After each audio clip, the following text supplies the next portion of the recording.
So really quick, I wanted to do a follow-up video on the last tutorial that I did. One of the issues that I ran into was these cubes getting really close to the screen, and my solution in the tutorial was to just scale the size of the cubes so that there was less probability, I guess, of the cubes clipping the screen. So thank you, Joy Melt Art, for the tip. This worked out really well to clean up this animation. So what we can do to get rid of these cubes that fly too close to the camera is we can look at their position to the camera. And if they are too close, we can just delete the points before the cube is even rendered on that point.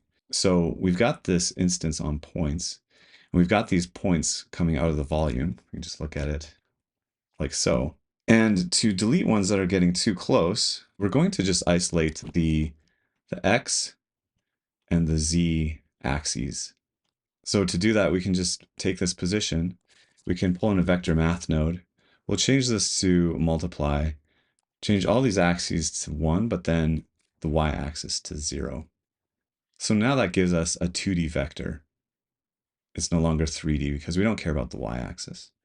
And we can take the length of that 2D vector and we can compare it to some value. We'll say less than. So if the length of this vector, the position of the point, is too short, meaning it's too close to the camera, then we're just going to delete that point. So bring these points from the volume, plug that into the instance on points. Everything disappears because we're unconditionally just deleting all the geometry. But then if we plug this less than logic into the selection, nothing happens because we need to change this less than threshold.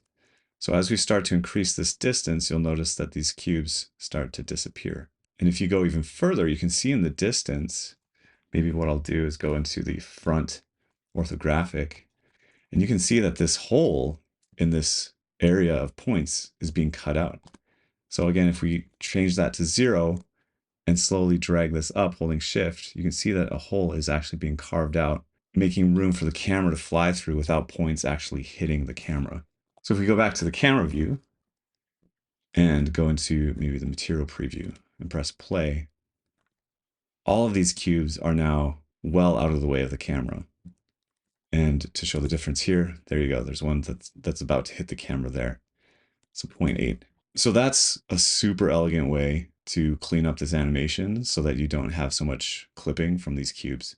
All right, so if you found this useful, be sure to like and subscribe. Shout out to Joy Melt Art for the suggestion to delete the points before rendering these cubes. I think this was a very simple and elegant solution to clean up this animation. Take care.